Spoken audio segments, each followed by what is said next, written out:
Microphone off. All right. Anyway, we're covering the 2024 Volume 1, Marx, the two Pauls version. There are notes that accompany this by Rakesh Bhandari, and you may find this interesting to look at um, because it is covering it in sort of a more real time in the sense that the 2024 edition came out in November, and this is probably the first semester that people are actually using copies of the new translation in their courses. And there are several major places that are having this kind of activity. Bandari is at Berkeley, and he teaches and administrates the an undergraduate division of interdisciplinary studies, and that alone is a daunting task, needless to say, in a university. But so let's get rolling on this. What is Marx Capital about? It's a book that offers historical accounts of the struggle over the working day set off by a new, voracious appetite for surplus labor, Chapter 8, the transition from manufacture to machinery, Chapters 12 and 13, and the origins of the capitalist system, Chapters 24 to 25, which we are doing on the weekends in Weekly Marx. Marx also creates a theoretical framework to explain these historical changes, that is, for example, the transition from manufacture to machinery as a transition from absolute to relative surplus value production, and to predict the direction of the capitalist system of production, the first four sections of Chapter 23 and Chapter 24, pages 689 to 692. The book answers, among other things, inter alia, the following questions. Number one, how is it possible for X commodity A, or X times commodity A, to be considered equivalent, if not identical, to Y commodity B? The question puzzled Aristotle. So what's puzzling about this equation? For a simple one, Marx's attempt to answer the question and analyze the equation builds the foundation of his theory. He finds that while any two commodities could be A or B, one commodity will come to alone occupy the position of B, which he calls the equivalent form, and eventually money. We've looked at this in the context of David Harvey's argumentation for Volume 1, and it's not difficult. It has a certain amount of structure to it, which he calls the equivalent form and eventually money, that the relationship X to Y will change over time in terms of how the abstract labor time to produce each commodity is changing, and that the money commodity enables society to create new complex webs of interdependence, but can also disrupt the social production on which society depends. Money that has almost no restrictions on what it can purchase becomes its own goal. But it shouldn't be possible to make money from the circulation of commodities where overall things of equal value are exchanged for one another. Yet something must be bought in the market, the use of which creates more value than it is circulated for. Now, how else could money have been made at the level of the system as a whole? So the puzzle is how to explain surplus value in terms of what happens in circulation or the buying and selling of commodities. If buying and selling make impossible an increase in the value in circulation. Marx's answer pivots on the distinction that he makes between labor power and the use of labor power. What is bought in circulation is labor power, but the use of it is the expenditure of labor time in production. Department 1. The latter creates more value or adds more labor time to what is circulated than the value of the labor power that was purchased on the market, the labor market. Number 3. If production must be the site where value is added over the value of labor power, how must the production process change for surplus value to be added? This is the heart of the book. Marx wants to understand the nature of the production process as such, but also the features it has as the site of the valorization process. He analyzes the attempt to make surplus value out of the production process by lengthening the working day, which he calls absolute surplus value. Now, for the production process to be the site of surplus value production, more must be produced than the quantity of goods that would sell for money equivalent to the value of labor power. How does the system become that productive in the face of two obstacles? That is, only the variable component of the initial capital outlay can generate surplus value, and a heroic working class struggle has limited the working day. Now, we find that cooperation raises productivity and efficiency of labor, and that capital will enjoy its benefits gratis while appearing as the force responsible for the benefits of cooperation. We find that money capital tries to organize various forms of craft labor on a more cooperative basis as a new system of manufacture, while changing the nature of work at great cost to the worker's physical, excuse me, the physical and psychological health. But this only formally subsumes the production process to capital and confronts the limits of absolute surplus value production.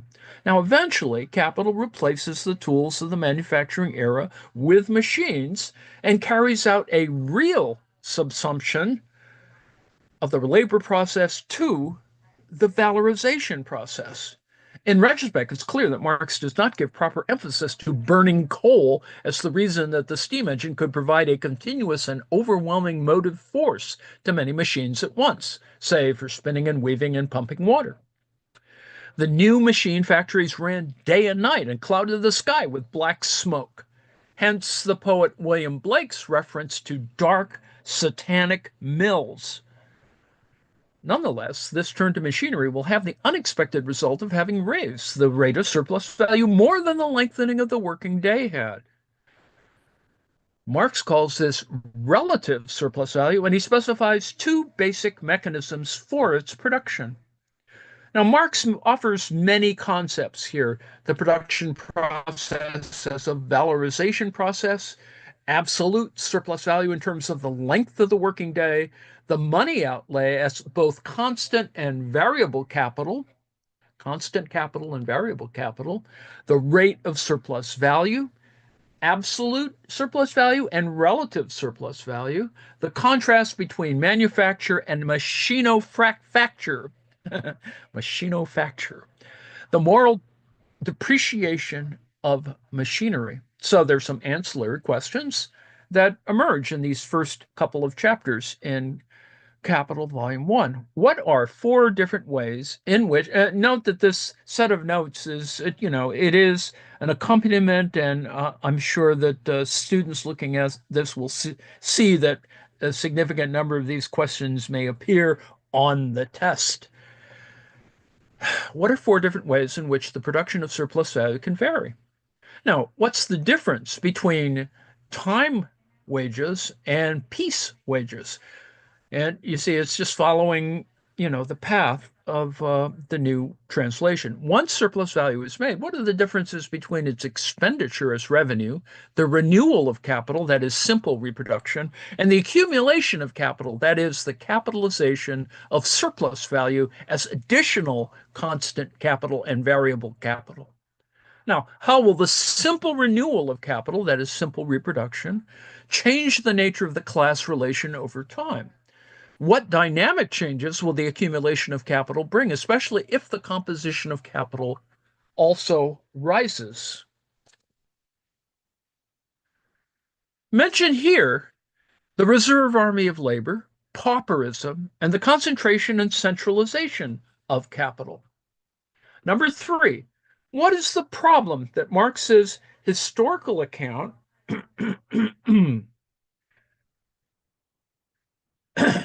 of what he calls the original accumulation of capital meant to solve? How does he solve The problem,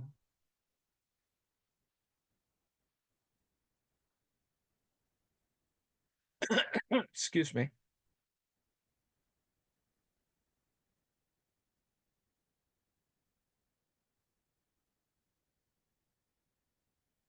Reminder, do not mistake Marx's model of reality for the reality of the model.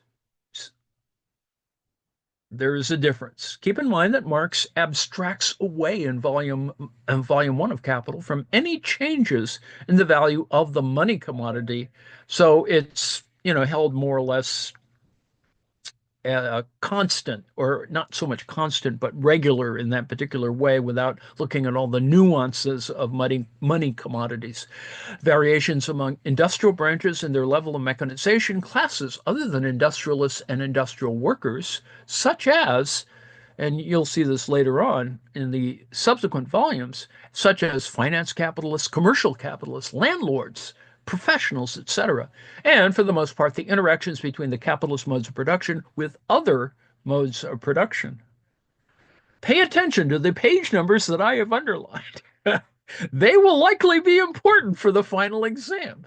So, chapter one, the commodity. What's a commodity? Do you agree that the wealth of capitalist societies appears as an immense accumulation of commodities, as opposed to, say, the amount of gold it controls or the fertility of the land it can tax? Does beginning with the analysis of the commodity strike you as a reasonable starting point for the analysis of capitalism? Why aren't there other things more striking about capitalism? For example, not the immensity, but the diversity of commodities, the limited liability corporation, LLC, or the amount of junk produced that ends up in garages and storage facilities and the oceans. Now, now that you have the read the book, did Marx's beginning with the commodity yield foundational concepts for the analysis of capitalism, the commodity as use value and exchange value as the appearance of the value of a commodity, the relative and general slash universal poles of the value form through which the value of commodities is curiously expressed? Money as the monopolization of the equivalent form or the value objecthood of commodities. Now, you can see this is a lot of stuff that's being carried on in only the first 14 pages. So let's, without getting into too much math, let's already put in equation form what Marx will later explicitly do. That is, X times commodity A equals Y times commodity B. Now, what seems to be nonsensical about this equation, it troubled Aristotle, who couldn't make sense of it, as Marx will discuss on page 36. Think of it this way. It's reasonable to say a coat could be the equivalent of a sweater to keep you warm, or a few peaches are the equivalent of more cherries for the pie you want to bake. But how? How can a coat be commensurate with 180 peaches or a sweater commensurate with 450 individual cherries? On what basis can we commensurate them or make them equivalent in exchange? Now, Marx says that number one, to be equivalent in exchange, commodities must have a common substance. And number two, the substance has to be the abstract labor objectified or materialized in the respective commodities. Now, that's page 16. This seems already too complicated, which is why, as I've said before, there's whole books written on the first chapter. But we should counter immediately. If we can see that commodities are rendered equivalent in exchange, does that mean that they must have something in common in terms of which they are equivalent? Does the exchange of commodities require that the things being exchanged have something in common? Now, Marx would say that something has to be anchoring this exchange for exchange ratios, not to be arbitrary and fleeting, but stable. Now, is he right? And even if he is right, must the substance that commodities have in common be abstract labor? Can it even be abstract labor? Is that even a real thing? And yes, there's a lot of ink that got spilled over this over the last century.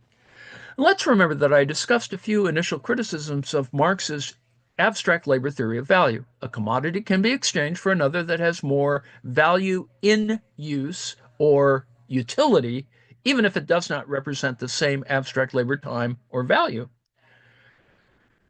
The product of a skilled worker does not seem to be equated to the product of an unskilled worker in terms of the abstract labor time that they both expended. Even if one commodity in one branch of industry took as many labor hours to produce as a commodity in another industry, the price of the former will have to be higher if it took, say, 2 years rather than 1 year to produce for the profit rate to be equal in the two branches of industry. And abstract labor does not even seem to be a real activity, but only the name for the different kinds of real concrete labor people actually do, and we can actually see. But Marx thinks it's obvious that the value that a commodity has, as expressed in the exchange value, or how much of other things can be exchanged for, is determined as some fraction of the abstract labor time a society needs to reproduce it.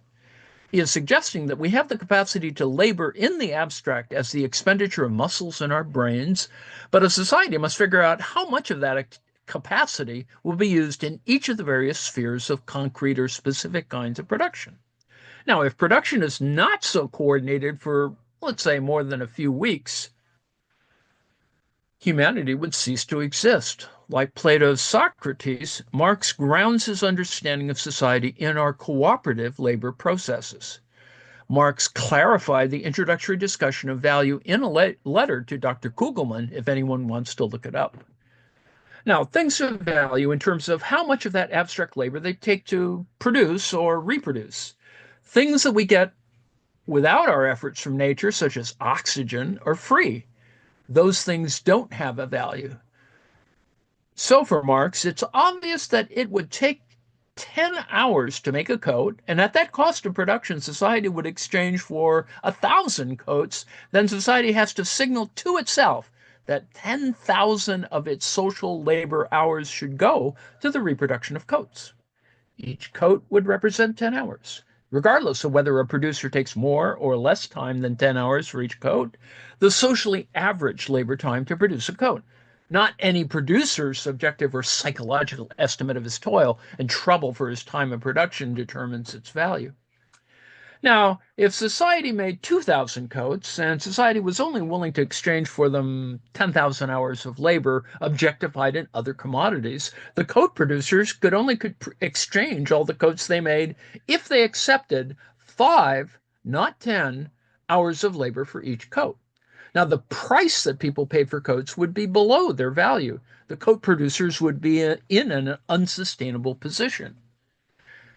They wouldn't be able to cover their costs. So either they would have to reduce the number of coats produced to 1,000 coats or find some way to produce a coat in only 5 hours.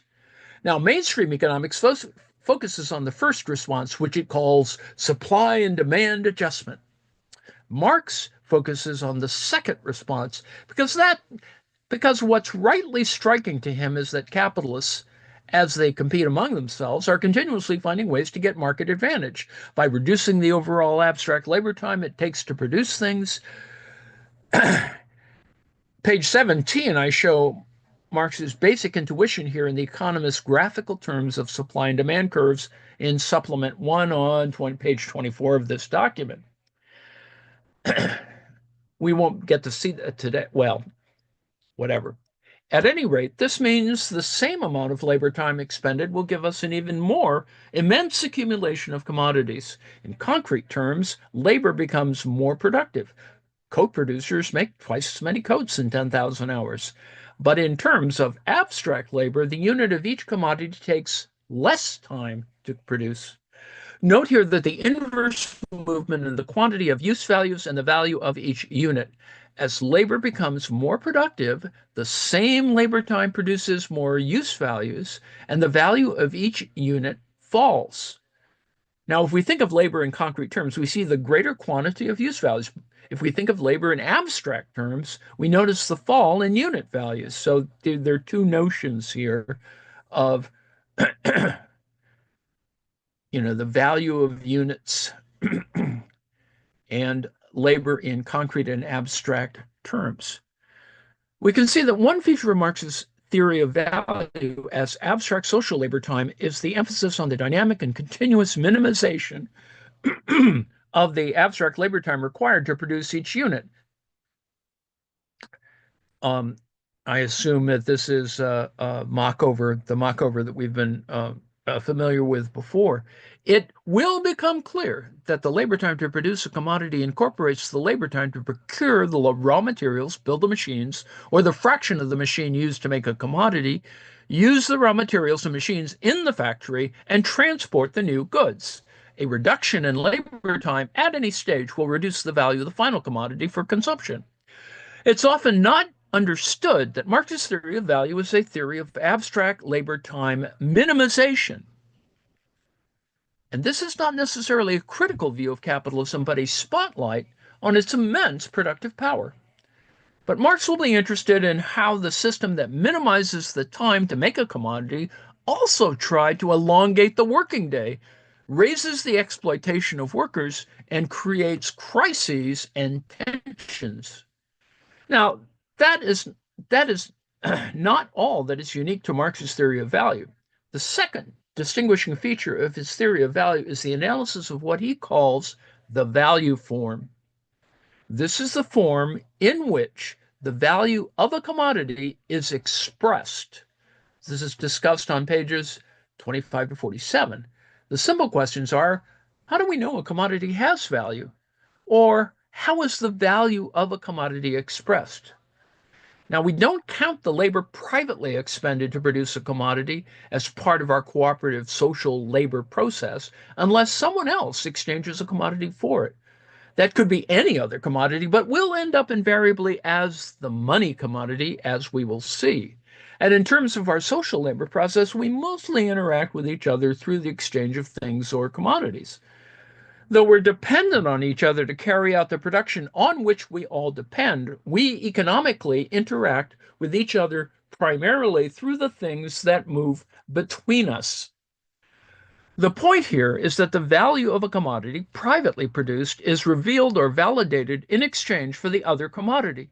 Moreover, the quantity of the commodity for which a commodity is exchanged discloses the value of the commodity that the producer has alienated. This is roundabout in a couple of ways. That is, the value of a commodity is not known directly, although we can make rough estimates of the average labor hours it takes to make a commodity, and the value of a commodity is expressed as a physical quantity of the use value for which it has been exchanged. Now, Marx tries to show this as the value of 20 yards of linen, that is X commodity, X times commodity A, in the active relative position or form being expressed as one coat, in the passive equivalent position or form, X times commodity B. This is page 28. This is a strange way of expressing the value of linen. Why express value indirectly as coats or any use value for that matter? Does linen or any other commodity only have value as so many coats? Are the coats the only thing that gives value to other things, or the only proof that something has value? Now, I'm trying to suggest where all this is headed. Instead of coats, we have gold in the equivalent position. So it will only be as so many ounces of gold, or the paper representation thereof in the form of, say, dollar or pound bills, that the value of things is expressed. The value represented by the commodity will have its value expressed externally. Marx uses the strange language of the value objecthood of a commodity. That object will be the money commodity in a certain physical quantity. But it's not that gold has any intrinsic properties that make it the value objecthood of all other commodities. It's that under the immense pressure of millions of objects produced for exchange, that people converge on a single commodity in which to have value expressed. Needing a single or perhaps two objects to serve in the equivalent position, people found that gold does have physical properties well suited to express and hold value. It's light, it is divisible, and it's very durable. But I have jumped ahead to gold and money. Let's just stay with linen in the relative position and coats in the equivalent position. Now, how many coats are needed to express the value of 20 yards of linen? That will depend on how the labor time required to reproduce each is changing over time. Marx discusses this on page 31 to 32. Marx then wants to look at the equivalent form or position very carefully. We now know why. He thinks we'll begin to see where money came from and why it has the property that other commodities do not have vis-a-vis a monopoly on direct exchangeability. Now, because once a commodity comes to monopolize the equivalent position and thereby be the one commodity in which all others must have their value expressed, it can be immediately exchanged for any other commodity. All other commodities are effectively on bended knee, begging to be exchanged for the commodity in the equivalent position. See, cyber currency. That commodity thus gives us an immediate social tie, and it gives that tie to us in an abstract form in the sense that the money commodity can be exchanged for any other kind of concrete labor embodied in a commodity. But we don't need gold or money to see that a commodity in this equivalent position is set off from other commodities, although having been born as any other commodity. So I want you to try to understand what Marx calls the three peculiarities of the equivalent form on 31 and page 31 and 34 through 34. Now, Marx makes a very interesting point here about Aristotle's difficulties with the value form. As noted, Aristotle had trouble understanding value in equivalence, but he did understand that money form has the form of X commodity A equals Y commodity B. That is, Aristotle understood that what is understood as money need not be in the position of B. It could have been another commodity, but he could not understand on what basis the equivalence was being made. Marx notes at the bottom of page 35 that answers to puzzles or riddles only become possible at certain points in history. Aristotle could not see that the labor in producing commodities was being treated as qualitatively indistinct and thus as expenditures of the same abstract labor. Now, why couldn't he see this?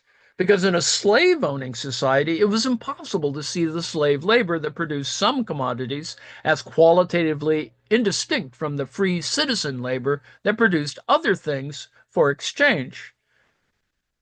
Marx will analyze this value form for 10 pages until it stabilizes into all commodities but one in the relative position and one commodity monopolizing the equivalent position, that one commodity having become money.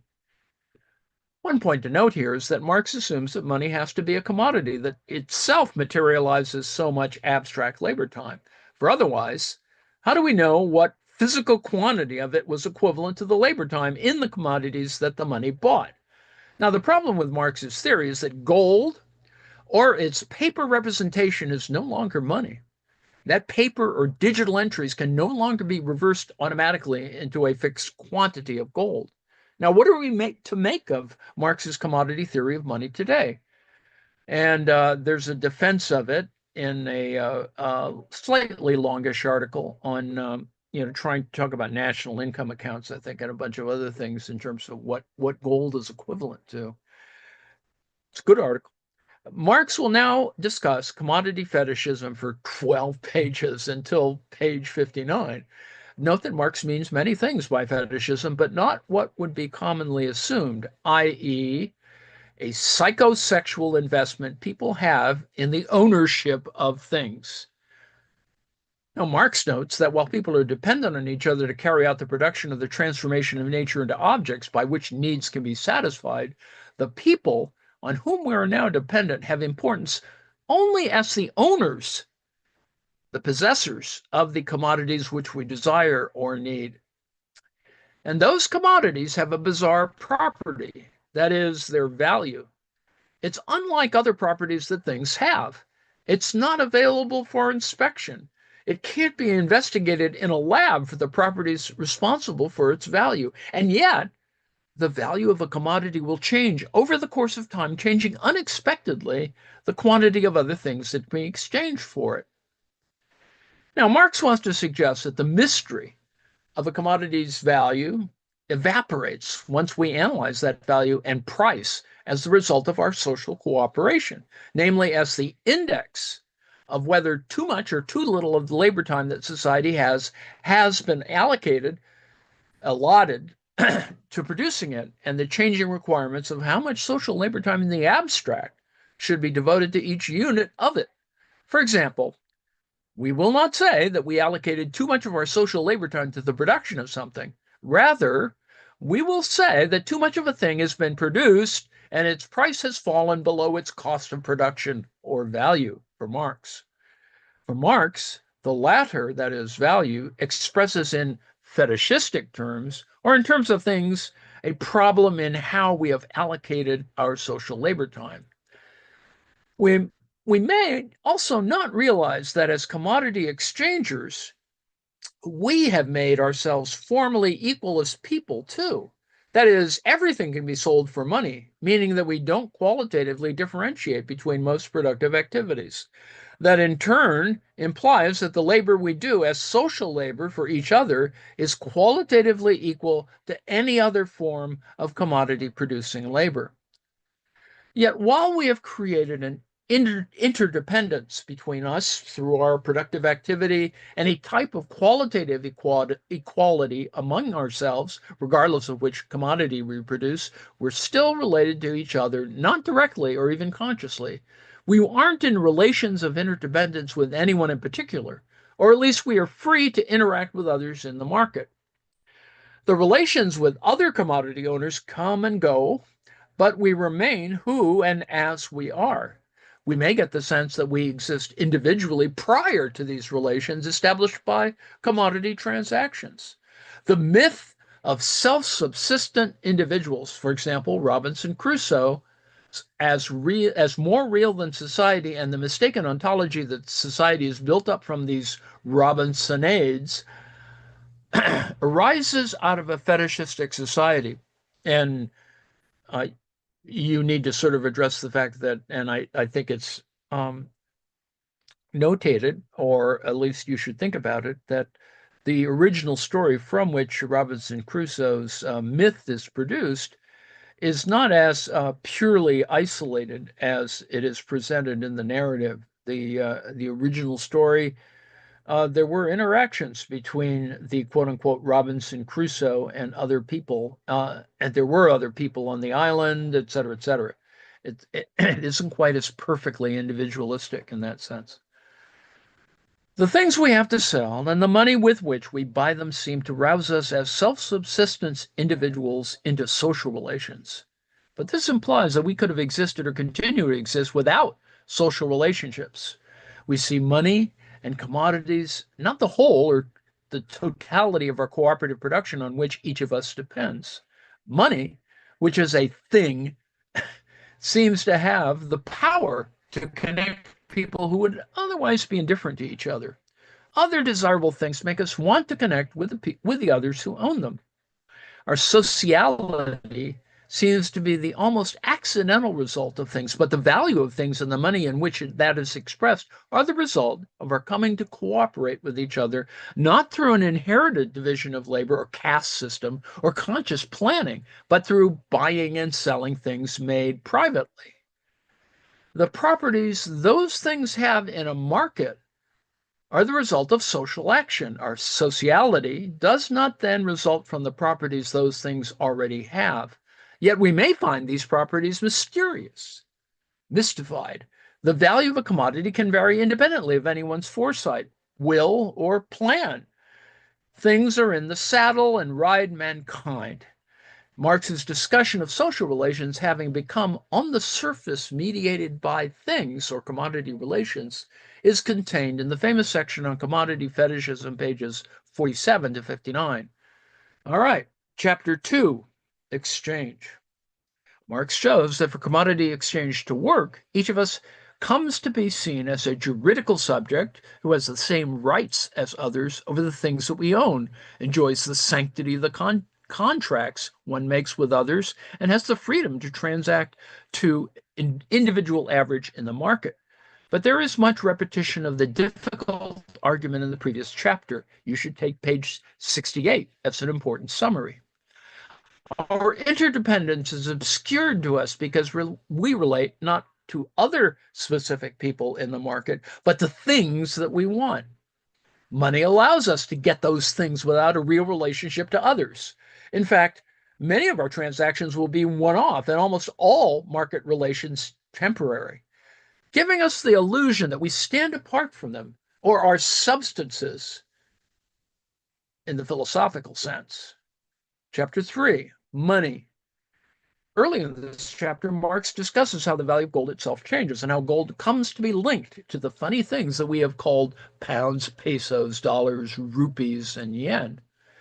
In this chapter, Marx implicitly differentiates between a barter relation of the exchange of one commodity for another, that would be C-C prime, and commodity circulation, C-M-C prime. We've discussed this before, and this is just putting in algebra what the prior two chapters were sort of yammering on about. Marx's discussion of what difference money makes to the movement of commodities from one person to another is rich with insights. See the second full paragraph on page 86. We create a complex web of interdependence.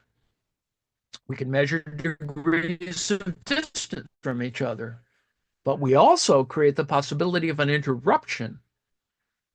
rupture, as they might say, in the circulation of commodities, i.e. a crisis.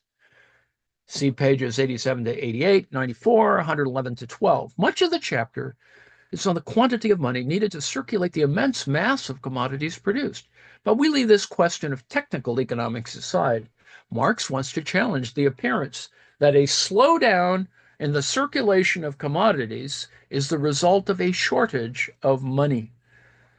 But we know that money is not only a means to circulate commodities, it becomes an end in itself. Let's be clear on the kind of power money has. See page 104 to 106. What is the contradiction between money's quantitative limitations and its qualitative limitlessness? Drawing on George Kataforis, I added that to the extent that money is limited as a stock, the process of continuous investment can replace a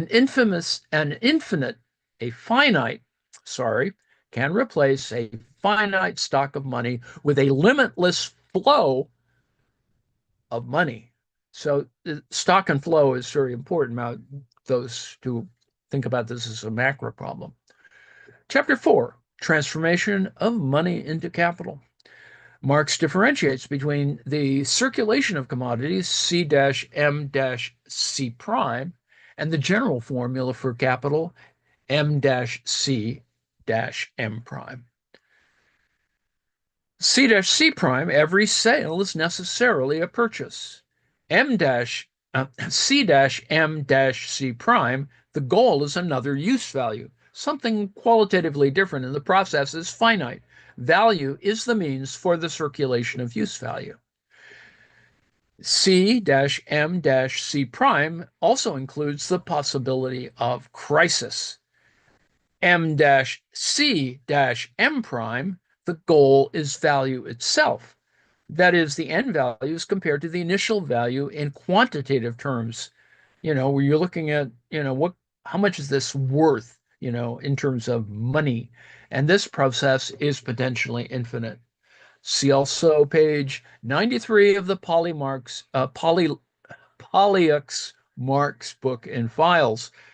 Yes, I have put a copy of Polyux Marx in the files section as well as in the Marxism section. Well, the copy's not there. There's a link to get your own copy. So whatever, however you want to deal with it. It is in PowerPoint form. So buyer beware. What does Marx mean by the occult quality that value acquires in the circuit of capital? See the bottom of page 128. Now, why does Marx say that surplus value, defined as the difference between M prime and M, both cannot have originated in circulation and must have originated in circulation? This kind of paradox is called an antinomy. 132 to 140 pages. See the ironic way in which Marx describes the worker as free on page 142, second paragraph, and the distinction that Marx makes between labor power and labor on page 148. Describe how Marx's specific praise for the realm of circulation, now what does he seem to be lauding, is ironic on pages 148 to 149. Are there dangers to his ironic dismissal of bourgeois accomplishments? See also pages 95 to 96 in the Polyux Marx book. Now, note that I've discussed several criticisms of Marx's theory of surplus value. Now, we don't have a way of verifying that the value of labor power is less than the value that labor creates in production. Workers are not necessarily exploited if they receive payment before the new value in commodities is finally realized in the market. Their wage represents the value that they will have added, properly discounted. The difference between the time it takes to build a machine and the time that a machine runs could also be a source of surplus value. Now, if the value of labor power qua potential energy is less than the value created by the kinetic energy released by using labor power, then the value of coal as potential energy may be less than the value created by the kinetic energy of the steam engines and machines set alive by burning coal. Now, that often, the most mechanized firms in a branch of industry, not the firms exploiting the most labor, make the most profit. That there is no reason to think management and entrepreneurship, not just labor, don't add value to the produced commodities. And it's possible to calculate prices and profit rates just based on the technical conditions of production, even in a fully automated economy. So, how can labor time be behind prices and profits? See criticism of the labor theory of value 3. That's in the files. I don't have the copies of that, unfortunately. Chapter 5, the labor process and the valorization process. There is much of philosophical interest in this chapter. What distinguishes production by human animals from the production of other animals, page 154. Why does Marx think human animals are distinguished by widespread tool making and different historical epochs by the tools that are used, 155? How use values can be differentiated as raw materials, means of labor, and products, page 158. How labor preserves gratis the value of raw materials and means of labor, and what's the difference between individual consumption and productive consumption, page 159. What are the features of the labor process when capitalists commanded and consume labor power? One that is that the product belongs to the capitalists, page 160. Why does Marx say that the selling of labor power is not unfair to the worker, though he also thinks that the worker is exploited? This is 169. Chapter 6, Constant and Variable Capital. This chapter is foundational but straightforward. What's the difference between constant capital and variable capital? What gets counted as each? What is special about variable capital? Here you can rely on the Polyux Marx book, pages 103 to 4. It's slides 103 and 104. Note that the page citations to Marx don't match the edition that we're using. Yes, there's pointing out that there's a difference between the Princeton edition, which is for this course, and the original or the prior English version, it's 1990, 91, etc., English version, which is different. Chapter 7, the rate of surplus value. Now, how does the decomposition of the new value added into variable and surplus value allow us to calculate the rate of surplus value, lowercase s over lowercase v? Where has the value invested in constant capital gone? Or, to put it another way, why is the value of the product not the same as the value that has been newly created? And this is, yes, indeed, a tricky point on page 186. When Marx calls necessary that part of the working day that produces the quantity of product that, upon sale, will equal the value of labor power and thus the variable capital, how has he given a new second meaning to necessary labor time? This is tricky again, but you can look at page 189 to get a sense of that. Why is the rate of surplus value, that is lowercase s over lowercase v, the same thing as the ratio of surplus labor to necessary labor. Now, let us assume that and that's a problematic notion if you want to push it too far. Let us assume that 1 hour of labor equals $1 because $1 represents the quantity of gold that it has, on average, taken 1 hour to mine, dig out of the ground. Now, if workers work for 12 hours, they will have created $12 of new value. If the value of the goods they have to consume to work for 12 hours only takes 6 hours to produce, they will, in half of their working day, produce enough product to cover their wage or the variable capital that has been invested, assuming labor power is sold at its value.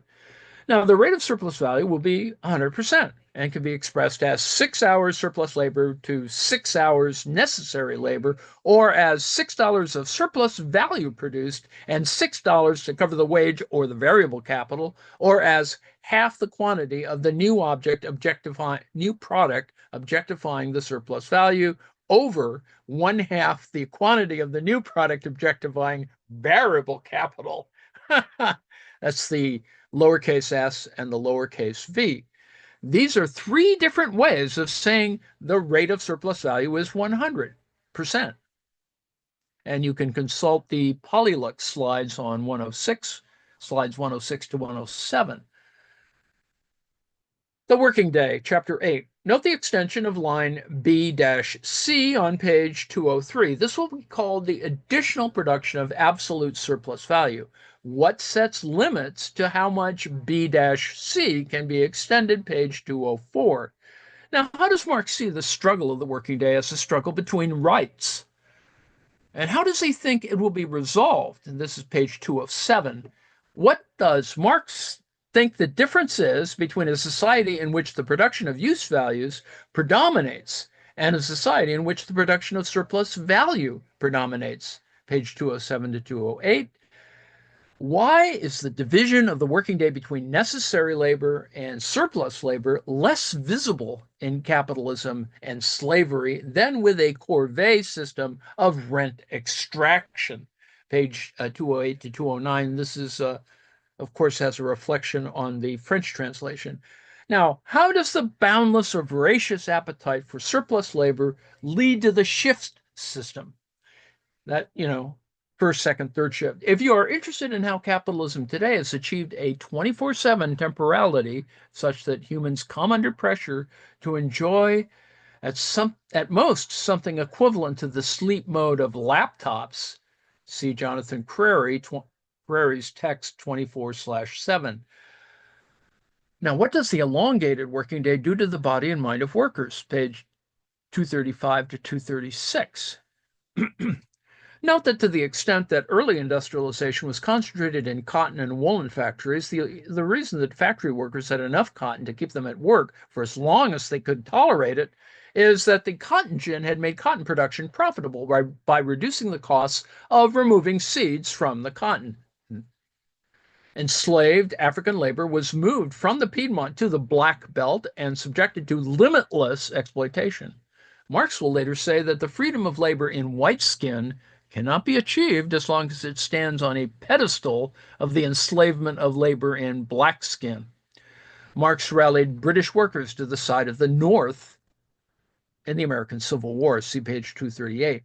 Now, see how attempts were made to change the definition of when childhood ended to facilitate the exploitation of child labor. It's already happening still to this day. In Florida, for example, Marx already intimated the form of social construction developed by Michel Foucault as a theory of the making of humankind's, in this sense, or in this case, childhood. Now, what does Marx make of the successful struggle to limit the working day? Now, what does he mean by a modest Magna Carta on 271 to 272? Chapter 9, the rate and amount of surplus value.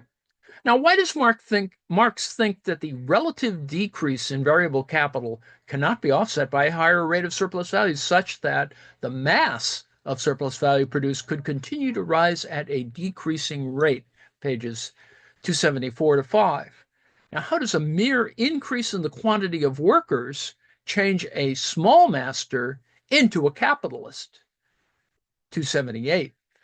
How does the character of the means of production change from tools that workers use to tools that use workers? 279 to 80. Why does Marx consider this an inversion or even perversion, perhaps specifically of necrophilia, in the relation between the living and the dead, living labor and dead labor? Chapter 10, the concept of relative surplus value. Now, what are the two ways relative surplus can be produced? That is, moving point B closer to point A without elongating A to C, i.e. the length of the workday. See pages 288 to 291.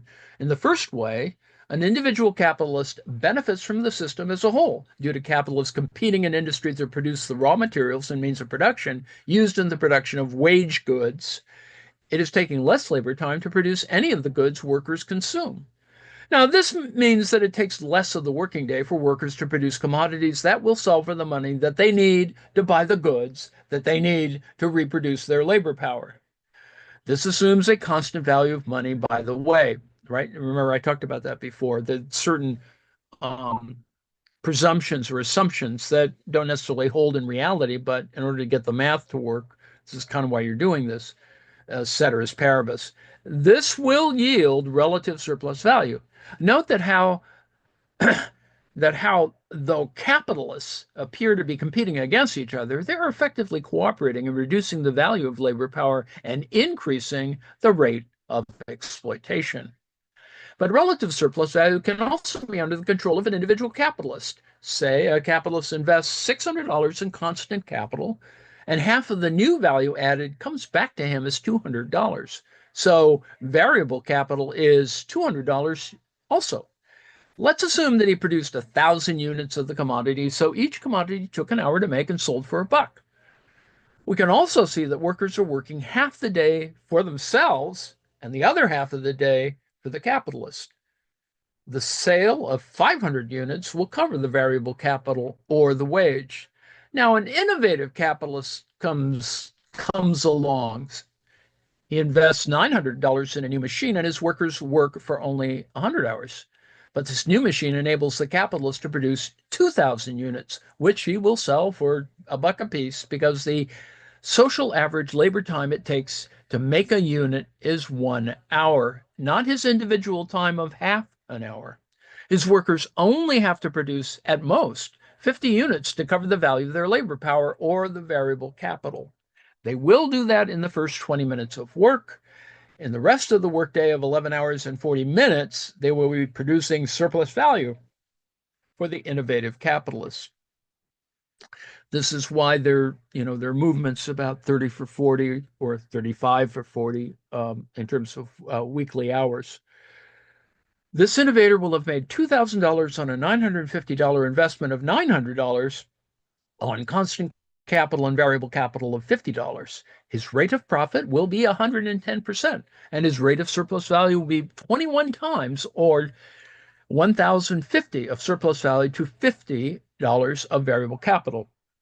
The other capitalists have a rate of profit of $200 on an $800 investment, or 25%, and a rate of exploitation of 1 times $200 of surplus value to $200 of variable capital. Look at the incentive to be the first mover innovator. This is sequential argument. Now, this magical time for the innovator will end. Why? Because eventually everyone will be producing each commodity in half an hour, and they will sell each for 50 cents. So, at some moment, demand and supply kind of level out. The 200 units will now sell for $100. The 2,000 units will now sell for $1,000. So even if their workers lived on air and they weren't paid, their rate of profit would now be 11%. And it will be less than that because workers can't live on air alone. Capitalists will have to pay a price to get 100 hours of labor. Now, as Marx says on page 291, the extra surplus value enjoyed by the innovator will disappear, but no one can afford not to secure the extra surplus value, however transient it might be, if they can make it, given the value of the prize. There are greater riches in machinery for the industrial capitalist than there had been in plunder for the conquistadors. Joseph Schumpeter would later write the best defense of capitalism centered on this very search for extra surplus value by innovation. Noting his debt to Marx, Schumpeter argues that capitalism is characterized by quote unquote creative innovations that compete with and liquidate older commodities and older ways of making things. That is creative destruction. You can argue that this is what Trump does, but he's an idiot. So, it's not quite as intentionally okay. For Marx, there's a prisoner's dilemma here. Perhaps the capitalists would be better off if they didn't innovate, but no one who can innovate can afford not to. The result is a new, immensely productive system from which the capitalists will have more difficulty making surplus value. The workers may be able to make better use of this new productive capacity. The search for extra surplus value incentivizes innovations of which capitalism has a stupendous record. Additional example of relative surplus value or extra surplus value through innovation. And you have to see this, in terms of if you were doing this as a mean analysis, you can see the profit rate being really big in the middle. We will take your average or modal capitalist in the first row. We assume that each dollar represents the quantity of gold that took 1 hour to make. We see in the first row that lowercase c represents the labor time represented by the machines and raw material. Capital V is the money wage advanced to get 100 hours of live work with machinery and raw materials. The value of that labor power can be put to work for 100 hours is 50. That's up here. And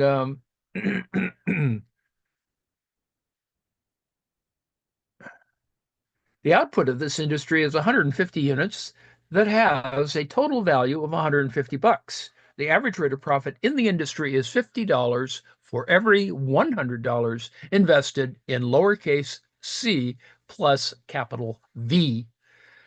Now, what happens in the second row? You get the first mover, the technological innovator. He brings in a expensive machine and reduces his labor costs, and he produces a lot more output. Here's the key. He does not have to sell each unit of his output at the labor time it represents, just half an hour per unit. He gets to sell at the socially average labor time required to produce a unit, which still represents 1 hour. And look at how much money he's made. He sells his output for 350 bucks, but he's only invested 150. He has a 233% profit rate. Unless you think this is unimportant, this is sort of the shell game that this tariff war is supposed to produce. The amount of money to be made for being the first mover or technological innovator is enormous. No amount of imperial conquest had ever made this kind of extra profit before. There are more riches in the machine than in the conquests of the past. But these enormous extra profits are only temporary. Eventually, the innovator becomes the norm for the industry. That's the third row. Everyone has to sell the output at the new unit value, which is only half a buck. If if that's all they can sell each unit for, then they're only going to make 25 bucks of surplus value on a $150 investment in lowercase c plus lowercase v. And the rate of profit now sinks to 12%.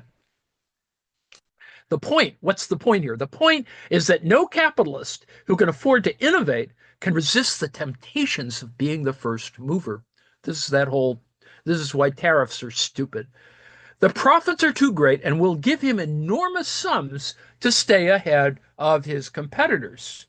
Now, capitalism provides enormous incentives for technological change. It promotes the growth of the productive forces. For Marx, this can often come at the price of much workers' suffering and long-term tendency for the rate of profit to fall, which will make the functioning of capitalism difficult and conflictual. Now, I'm going to stop here at chapter 11 because obviously we haven't finished the notations for the entire volume, and I will continue this. We can continue this tomorrow. So we'll begin again at chapter 11, and there's still plenty to read here. We'll get closer to the end, and I hope that you'll spend a little time looking at this. It's a fast way of getting to the meat of the 2024 edition. So yeah, we should be able to finish this by tomorrow, maybe. Let me point out this is the diagram, and it's a spider-like progression, and it's actually very common in microeconomics. Uh, Cobweb theorem. um, so there is a whole point about equilibrium that is introduced here. It gets a little complicated. Well, it's not that complicated, really. It's just math. There's supplemental material that is not available. I put in a video of Rakesh Bandari. Note, of course, that his picture in the Berkeley catalog is of a much younger version of Rakesh Bandari. It's like a morgue photo, as they say. Anyway, I added and I put in this paragraph into the Discord to identify Polylux Marx. And let me show you what the slides look like, lest you become baffled. So this is what it looks like. It'll have all this orange and gray in it. And the PowerPoint slides will let's see. Well, anyway, there's a bunch of them. This is only part of the total. There's a whole bunch of slides in between, and they have animation, although I don't have the reader I'm using is not a fully configured PowerPoint program, and this is a PPS extension file, so it has other issues, as you may discover. But I don't think you lose anything not having it. I mean, not having animation. So anyway, this is cool stuff. It's very cool stuff because the attempt here, of course, and unfortunately using sort of a anachronistic thing like PowerPoint, um, because I think Prezi or some other kind of thing might be a little better. But anyway, needless to say, it has there are PowerPoint slides, and I hope you'll look at the Rosa Luxemburg Center's attempt to try to produce more supportive material. And as they warn in this particular thing, you cannot learn this. You cannot learn the first volume of Capital by looking at the PowerPoint slides, which is the general recommendation, as they say, by Ed Tufte, who gives us the ultimate analysis of PowerPoint slides. So, but I urge you to take a look at this. I'm not sure that we'll try and I may try and do it to just show because some of the slides are cool. I mean, they're not cool, but in the sense that they make schematic some of the same kinds of things, not identical, but some of the same kinds of things and the arguments that Andy Higginbottom makes in his CSSGJ lectures. That is, and Andy does them in a much more complicated, I suppose, it's a more complex way, more detailed. But it is that point of identifying what's going on in volume one, what's going on in volume two and volume three, and that it is a consistent system and it's not difficult. And in fact, once you get a sort of the hang of it, without getting too tied up in kind of the theoretical arguments that have taken decades to unwind, um, I think you can get to a sense of, okay, well, that's how capitalism grows. And it grows because it does bad stuff to people, to the planet, to all these sorts of things. Okay, there's no questions in the chat. I will stop the share and stop the live stream. Thank you for those who came to the new time, which leaves more time for folks to participate and come in our little pod um, from around the world, because that's what we've been doing for about a couple of years since COVID, and I think it's been productive. For some of us, it's either aggravating or anxiety producing, but in other